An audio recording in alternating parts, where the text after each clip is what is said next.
Hello there, ladies and gentlemen. As hopefully you know, I'm Felix. And today we're continuing. This is the second lecture in Introduction to Psychology, I should say. And we're going to be talking today about what is psychology, science, logical errors, and perspectives within psychology. Continuing on from last week, as I said, I'm still Felix. If you're feeling all formal, you can call me Dr. Smith, but Felix is fine. And as I said last time, I apologise, I'm still not there.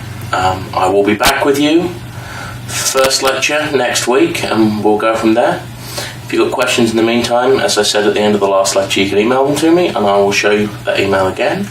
Today, I'm going to recap a little bit what we were talking about. We're going to talk a little bit about logical fallacies and some related ideas. We're going to think a little bit about some of the schools of thought within psychology, touch on the history of psychology a little bit, and we're going to do the first part of homework assignment 1. Some of it we're going to do in class. You're going to take that home, you're going to do a few bits to it, you're going to send it to me, and then we're going to continue that on for next week.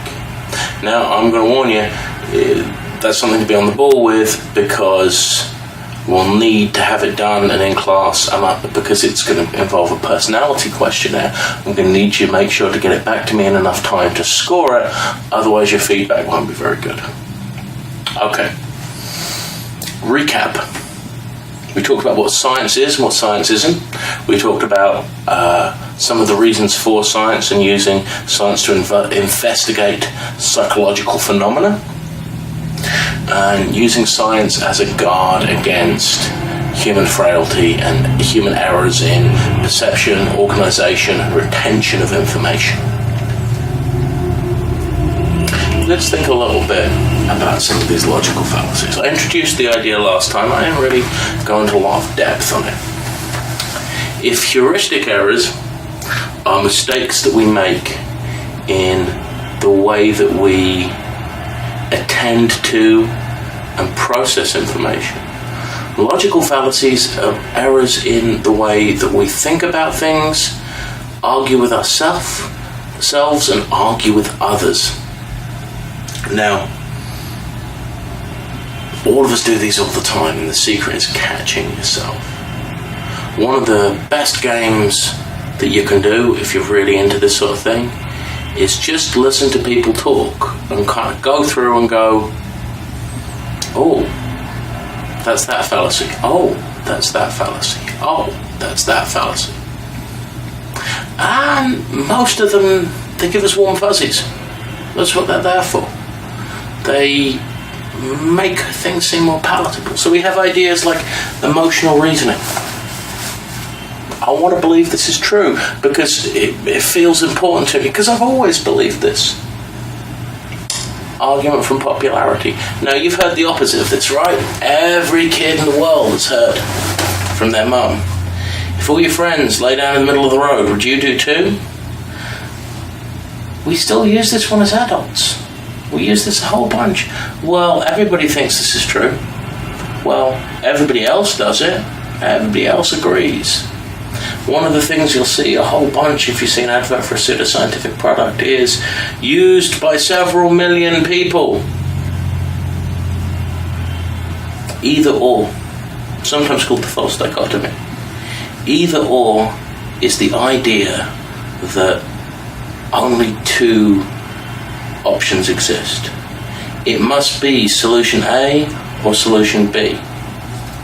An example of this would be development. People develop through stages. And if I was loading an argument on you, I might say, well, we have Freud's theory of psychosexual development, and we have Erikson's theory of psychosocial development. And in Freud's theory, the child, they go through these particular phases related to the expression of their sexual energy, and these are the stages that they move through. And in Erikson's theory, we go through these stages of social development and their differentiation and ideation from other people. Which of these theories is right? For my money, neither. Neither of them's right. They might have some useful ideas, but they're both imperfect theories that need to be tested and revised over time. I play that either-or game, I give you a false dichotomy. Perhaps I exclude the middle. There's a solution on one side, there's a solution on the other side, but there's still some information in the middle, I throw that out. Not me. The most dangerous one. I'm immune to this. I'm trained in scientific thinking. I'm a psychologist. I've got letters after my name. By this point in time, I may be a licensed psychologist, and I might not be, in which case that would be embarrassing. A licensed doctoral level psychologist in the state of Michigan, able to testify in court as a psychologist. Does that mean I'm always right about psychological stuff? You watch me get into an argument about social psychology with the gentleman standing at the front, and I bet you he knows more about it than I do. Not me, because I'm immune to these things. That's a huge error. One of the most dangerous ones, and it kind of overlaps a little bit with my previous example, appeal to authority. How many dentists use this brand of dog food? How many veterinaries use this brand of dog food? If dentists are using dog food, I'm not quite sure where that works. Appeal to authority is, this person says it must be true. Appeal to authority is kind of one of my big bugbears, but I've got that self-image of myself as a rebel. I'm not a rebel, not anymore, but that self-image, authority figures, grr. The genetic fallacy. That's the way it's created. Must be true. Argument from antiquity. We've always done it that way. Appeal to ignorance. Yeah, we don't know, so it must be that way. We don't know the answer, so your answer can't be right.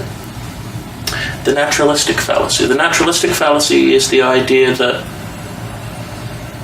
it's natural. That's the way things come, so that's right. A common example of the naturalistic fallacy is arguing things that are all natural are good. Arsenic's all natural. Curari's all natural. You put curari on your breakfast cereal, probably won't go good for you. Natural things are no better or worse than other things, necessarily. Hasty generalizations, sometimes called jumping to conclusions.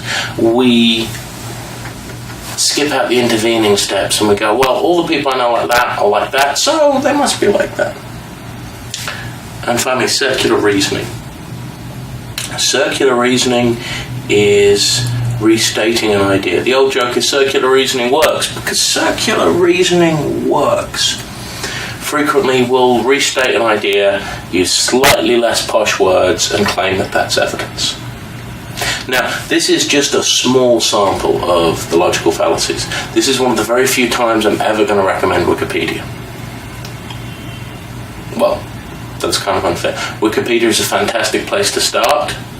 If you cite it in a paper, I will be taking points off. But if you want to know a little bit about something, Wikipedia is a fantastic place to start, unless, the internet has shown up and sabotaged it. Wikipedia has a fantastic list of logical fallacies that goes forever and forever and forever and forever and forever. Now here's the thing. Because somebody is employing a logical fallacy, it doesn't mean that they're wrong. It means that their argument or their thinking is wrong. People get right all the time by accident. What it means is it's not true because of the reason they say it's true. That's a critical difference. I want to quickly hit Lilienfeld's 6 pillars. The reason I'm mentioning it in class is because how freaking important I think it is. He lays out this idea of 6 pillars of psychological or scientific thinking. 6 things that you can do every day, whenever you think about something, to improve your capacity to think in this way. We rule out rival ideas. We don't confuse causation with correlation. We look for the falsifiability of our ideas. We look if data has been replicated. We ask extraordinary claims to provide extraordinary evidence, and we employ Occam's razor. Because frankly, why wouldn't you use something called Occam's razor? It sounds pretty cool to me.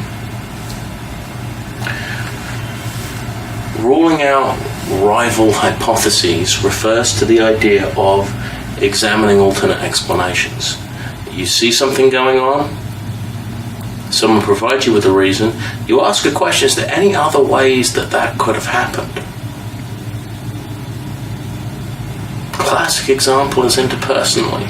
A lot of the time, road rage. Road rage is a fantastic example. How many times has you got into an incident on the road, somebody's cut you off, overtaken you, and you've gone, geez, this person, they're a terrible person, and I hate them, and they're bad, and they hate me, and that's why they're being so. An alternative explanation is they didn't see you. An alternative explanation is they were trying to get out of the way and they panicked. There's all sorts of alternative explanations there. As an aside, road rage is a great example of the utility of psychology. There seems to be some evidence that part of the reason that we become so angry when people are rude to us in cars is because we can't see their apologetic or diffusing body language. You walk into somebody on the street and there's all sorts of things that person might do to demonstrate that it was an accident and they're sorry. Shrugging with their arms, all sorts of gestures like that. In a car, you can't do that. We tend to assume the worst. Correlation is not causation. Correlation is not causation. Correlation is still not causation. What's correlation? Correlation is when two things co-occur together. Two things happening together.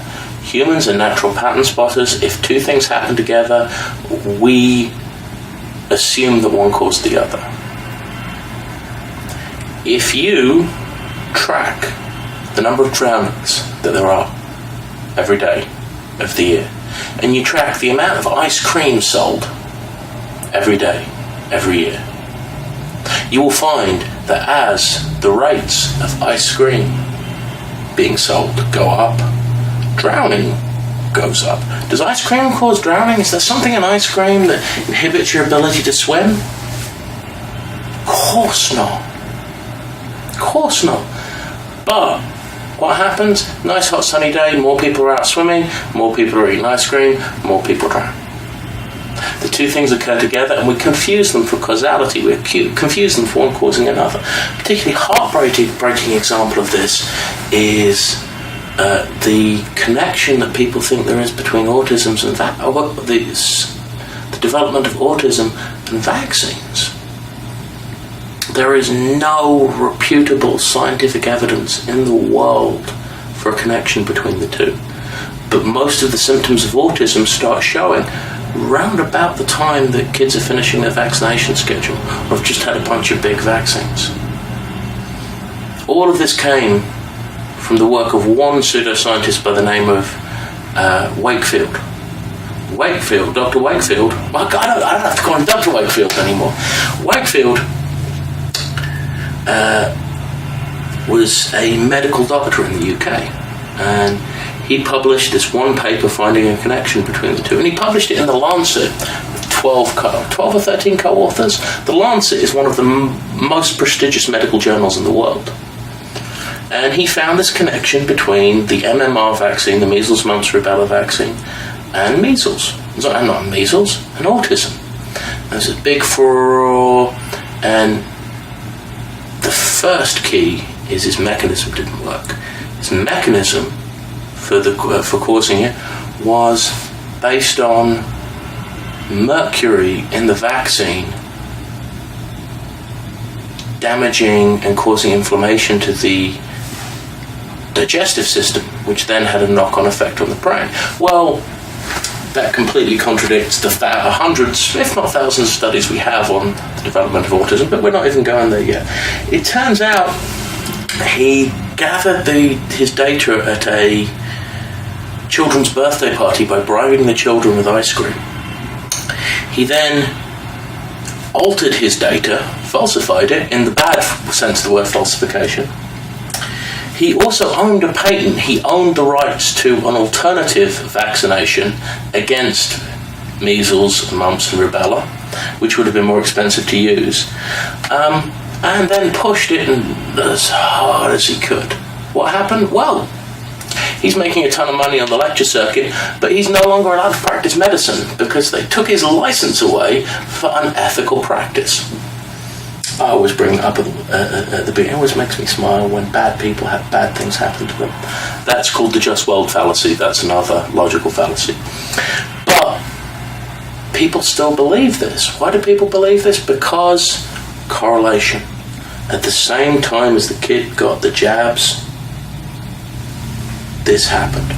No other evidence suggests it. The mechanism suggests that it's impossible. Your brain doesn't get organized differently because your intestines are irritated. But the two things happen together. It's a very powerful force getting us to think together. So we've got to ask, what's causing what? Falsifiability. I must be able to prove it wrong. A classic example of this is old school Freud. One of Freud's big ideas is the unconscious and unconscious motivations. There are things about us, and I'm going to talk a little bit about the iceberg later, underlying what's going on with us that we don't want to see. We don't want to acknowledge these things. We defend against them. We don't think. And in fact, Freud's ideas of defense mechanisms actually look a lot like some of the heuristic and logical biases. But what happens if you disagree with Freud? Well, you can't prove Freud wrong. Because if you come to me and say, I don't buy Freud, I go, this is because you do not like the theories. The theories relating to sexual material make you uncomfortable, so you reject them. You defend against it. You can't prove me wrong, because I can say, there's no way to prove me wrong. For a non-falsifiable theory is a theory that can't be proven wrong.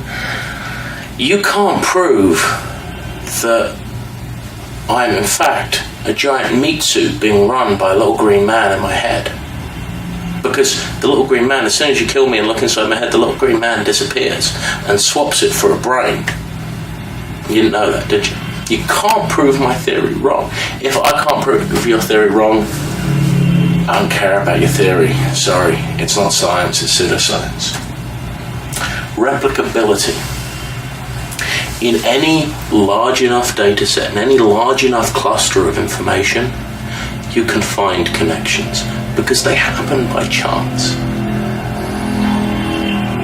The way that the mathematics works that we use to statistically analyze data, we always have a 5% error rate, which means 5% of my findings are going to be wrong. If I can't replicate my findings in the same way, it was an error rate. It was just chance. And let's not forget how big the data set for our lives are. How many people do you talk to every day? How many thoughts do you think every day? If you can't replicate something, dice flips. And Lilienfeld does an excellent example of discussing this with hot hands in his chapter. Extraordinary claims require extraordinary evidence. If your claim contradicts a bunch of evidence that I already have, you better have some pretty hefty evidence. We're back at Wakefield.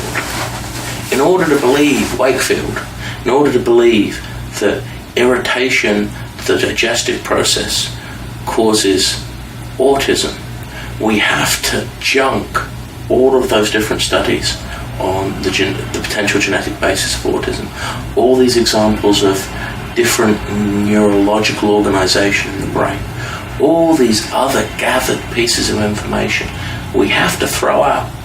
In order to do that, you better have a ton of studies for me to throw all of that out. If you tell me you've got Bigfoot, you better have his body. If you tell me that you have something that can break the laws of physics, if you can fly, I want to see you do it. If you've got a claim that goes against a bunch of information we already have, you better have some pretty awesome evidence. Finally, Occam's razor. Occam's razor is a cooler sounding way of saying parsimony. Parsimony is a preference for simple explanations.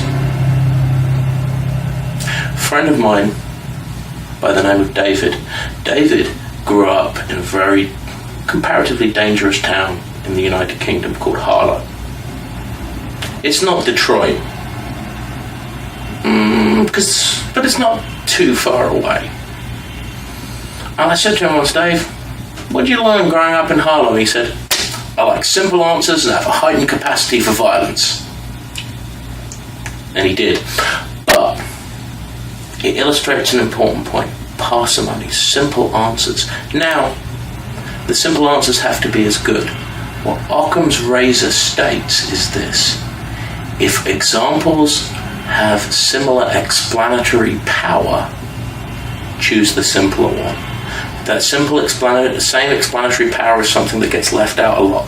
Frequently, a simple explanation is magic. But magic doesn't have the same explanatory power that the motion of air molecules over a wing does, or a series of significant decisions based on explorable data. That sentence didn't even make sense. I'm getting tired. Theory. Theory is a misused word. Words mean things. I get attached to the meanings of words, because if we change the meanings of words, we're going to run in trouble. A theory is an explanation for events, an explanation for information, an explanation for data that can then be used to predict future events. I have a theory about the way people operate, about people's personality. I believe that the people at the front of the class talk more, because I see them talking more. And I believe the explanation for that is people who are more extroverted have more of a characteristic that makes them louder, more gregarious, enjoy talking more, are more likely to sit at the front of the class so they can engage with me more. That is my theory for explaining why the people at the front of the class are noisy. That allows me to make predictions about the future behaviour of things. I've got my back to the class and I can hear somebody talking. I can make a prediction that there'll be somebody sitting in the front row. I can then test that. Theories allow for the generation of hypotheses. Hypotheses are specific, testable predictions. Things that I can predict are going to happen that I can then test. Theory allows me to generate those. I then go and test them empirically, test them with evidence, and use those to update my theory. To misquote to misquote Asimov, a theory is not something that you just made up after a night of drinking. A theory is something that is based on evidence. And that sometimes gets lost in the shuffle in places. So, switch gears a little bit. Theory takes us into thinking about psychological theories. And I'll let you in on a secret. I hate big theories. One of the curses of psychology for the first 60 odd years, 60 years, more than that, for almost the first 100 years, is we've gotten caught up in big theories. I don't like big theories. I don't know if there's a grand theory of how humans work. I like small, specific theories. I like, carve me off a small chunk of something, let me work with that. But the truth is, we do have a use for theory. If I have a particular way of thinking about the world, a theoretical orientation, a theoretical perspective, a cluster of big theories and ways to think about things, that lets me organize my information more effectively. I can use that to create a wider amount of research and integrate it together. With the little theories that I prefer, the truth is you can find yourself in a situation where you know a little bit about this and a little bit about this and a little bit about this, and you can't tie them together.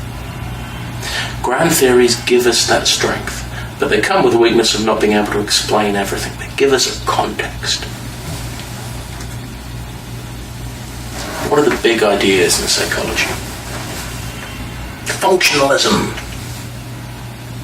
Functionalism came out of structuralism. It's one of the very earliest ideas. Functionalism doesn't get talked about much. It kind of got rolled into perceptual psychology. But functionalism is this idea of understanding things by looking at what they do.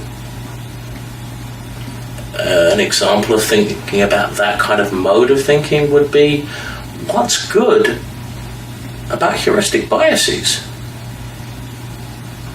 If we've got them, functionalism suggests there should be a reason for them. We should be able to think about that reason. Well, if it lets me make decisions that are mostly correct really quickly, that's pretty useful. It's just that our underlying things that cause them haven't changed enough. Now the world's changed. Gestalt. Lilienfeld doesn't actually mention Gestalt. It's kind of fallen by the wayside a little bit. But I like Gestalt. The reason I like Gestalt is it's an idea ahead of its time. Things are more than the sum of their parts. When you fit things together, they become something greater. Some of the Gestalt therapy stuff, we'll talk about that a little bit later, but wasn't very effective. But in terms of thinking about learning, well, it allows us to think about insight. A classic example of Gestalt psychology is Köhler and his monkey examples. Well, ape example, I should say. Where what he did was he had apes and he put them in a situation where they wanted to reach food, and he gave them a couple of sticks, and they had to work out that they had to slot the sticks together to reach the food. They had to make a jump of insight. They had to come to a conclusion. They were able to do that. That's not something that you can chain together like the behaviorists I'm going to talk about in a minute. Like the behaviorists I kind of am. So I dig Köhler, and I dig Gestalt psychology. Psychoanalysis, now frequently referred to, we talk about psychoanalysis and we talk about psychodynamic psychoanalysis, but it all boils down to Freud and his followers and thinking about the idea of the iceberg, the unconscious. What's an iceberg look like? A little tiny bit at the top you can see, and a big, dark, churning, dangerous piece underneath. Psychoanalysis views the human mind like an iceberg. There's the little bit at the top that we're aware of, but underneath it all, there is a huge amount of dark, churning, dangerous things that we're not aware of. Impulses that direct us that we're unaware of. Thanatos, the death instinct. And defense mechanisms pushing anxiety-producing things out of our consciousness. Powerful ideas. Behaviorism. Behaviorism focuses on external behavior. They view the human mind as a black box. We don't know what's going on inside it. Truthfully, I don't care as long as you do what you're supposed to. Behaviorism is based on the idea of we're going to use a very narrow range of principles to manipulate behavior and not worry too much about the non-observables. Now, over time, behaviorism has developed into neo-behaviorism, which does have acknowledgement of some things going on in the black box. But the idea of focusing on a narrow range of observable behaviour and finding specific low-level things that can make a difference to it really appeals to me. Your classic example of behaviourism is Pavlov's dogs. And we'll talk about it more when we get to learning. But I feed the dogs, I ring a bell at the same time. When I feed the dogs drool. When I ring the bell and feed the dogs drool. When I just ring the bell, now the dogs drool. I've got an important connection between behaviours there. I've taught them something in a way that I can measure clearly. Cognitivism. Cognitive psychology is a rejection of the black box, a rejection of some of these behaviouristic ideas. We want to map out what's going on inside through latent variables. It's the culmination of this scientific idea. If I can see the footprints, if I can see the latent things that indicate something is going on inside, I can piece them together like a jigsaw puzzle and work out what's going on. And frankly, a huge amount of modern psychological investigation comes under this label. Now here's the important thing. Modern psychology is a pre-paradigmatic science. Now that's my biggest $10 word of the day. A paradigm is a system for organising information, a whole wide rubric within which you can slot things. You talk to a physicist, they talk about the standard model, or the model of relativity, ways of organising the universe. Psychology has only been going 100 or so years. Physics has been going 2000. They got a head start on us. Psychology, much as a lot of psychologists would like to claim, does not have a paradigm yet. We do not have overall organising theory. I don't think we will in my lifetime. Don't get me wrong, I'd love to be wrong, but I don't think we will. So we end up with these piecemeal theories.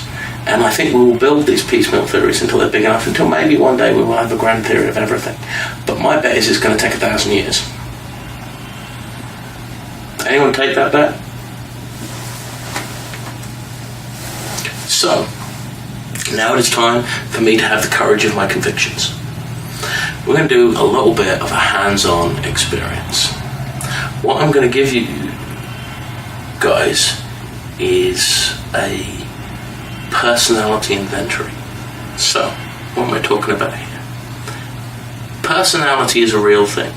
There are stable internal things going on within you that are measurable based on these ideas of a scientific model. I can't directly see it, but I can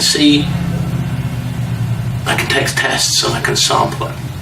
If my process has worked and the process that has produced this measured way of measuring things works, oh man, maybe I can tell you something about yourself that you didn't know.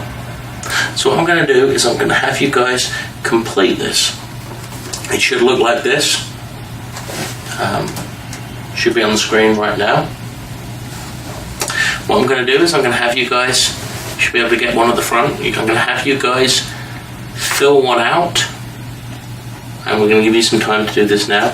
What I want you guys to do is I'm going to need you guys to send this to me for scoring. And it says in the syllabus that it's due Sunday, by the end of the day, by midnight, Sunday, September 2nd. So email it to me because that will give me enough time to score it. And then what we're going to do is I'm going to score them and bring them into class, and we're going to go over them in class. Don't worry, I'm not going to make anyone read out any feedback that they don't want to, but we are going to see if I'm right. So, what I want you to do is, to make it easier, you're going to fill out the paper. What you're going to do is you're just going to give me, as it says on the screen right now, just send me an email with question 1 and then your answer 1, 2, 3, 4, 5. Question 2, your answer 1, 2, 3, 4, 5, and send them to me. Bring the piece of paper, bring your answers to class on Tuesday, because we want that there in front of you, and that will set us up for the second part of the homework. I need that to get scored, to be able to think about it a little bit. Okay.